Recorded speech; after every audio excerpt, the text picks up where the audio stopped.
Students, आज हम study करते हैं what is innate immunity. What is innate immunity.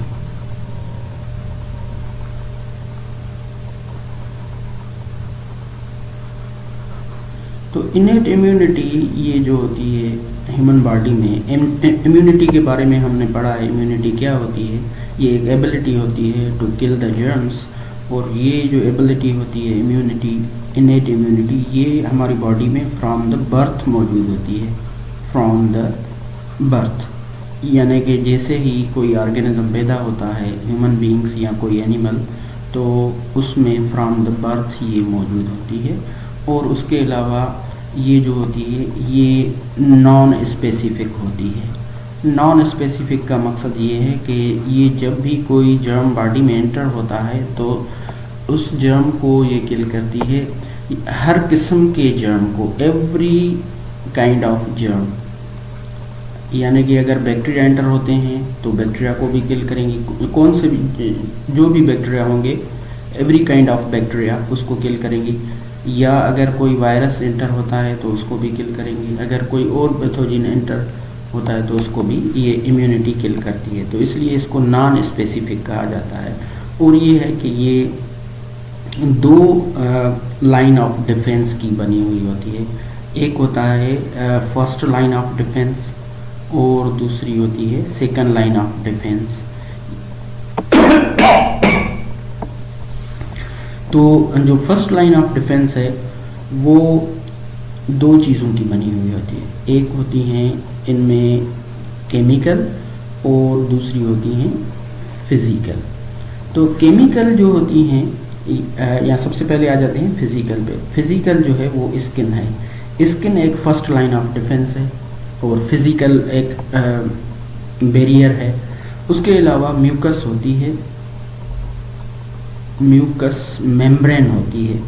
Mucus membrane जो है वो, यानी कोई भी जर्म अगर स्किन से क्रॉस कर जाता है, पहले तो जब भी आएगा तो स्किन उसको कंट्रोल करने की कोशिश करेगा, उसको रोकेगा। अगर जर्म अंदर आ जाता है तो म्यूकस मेम्ब्रेन उसको जो है वो ट्रैप कर देगी और वो वहीं पर मर जाएगा। उसके अलावा जो है वो फिज़िकल जो है उसमें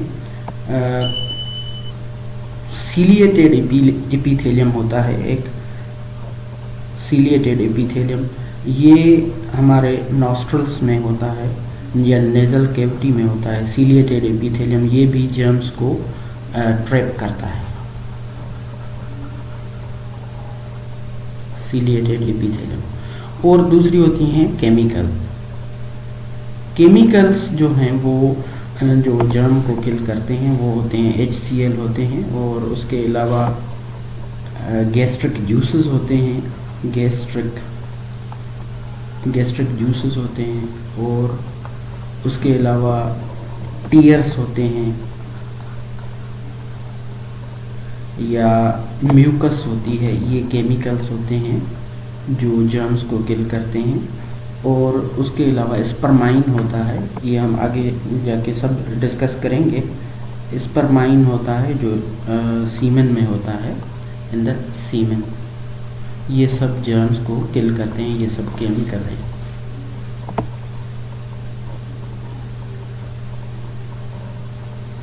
तो उसके अलावा ये जो है फर्स्ट लाइन ऑफ डिफेंस में दो जो हैं वो किस्म की चीज़ें होती हैं। एक होती हैं केमिकल और दूसरी होती हैं फिज़िकल। और ये हो गई केमिकल। ये है फर्स्ट लाइन ऑफ डिफेंस। और दूसरी होती हैं सेकंड लाइन ऑफ डिफेंस। जो सेकंड लाइन ऑफ डिफेंस होती हैं वो होती हैं, सेकंड लाइन में जो है वो होते हैं कुछ सेल्स होते हैं, जैसे फेगोसाइट्स हो गए। और उसके अलावा दूसरे होते हैं नेचुरल किलर सेल्स, जिनको NK सेल्स भी कहा जाता है। और उसके अलावा कुछ एंटी माइक्रोबियल प्रोटीन्स होती हैं anti microbial proteins, anti microbial proteins होती हैं। उसके अलावा फीवर, जो बुखार जिसे हम कहते हैं, वो भी इसमें आ जाता है सेकंड लाइन ऑफ डिफेंस में। तो इस तरह ये जो इनेट इम्यूनिटी है ये इस तरह काम करती है।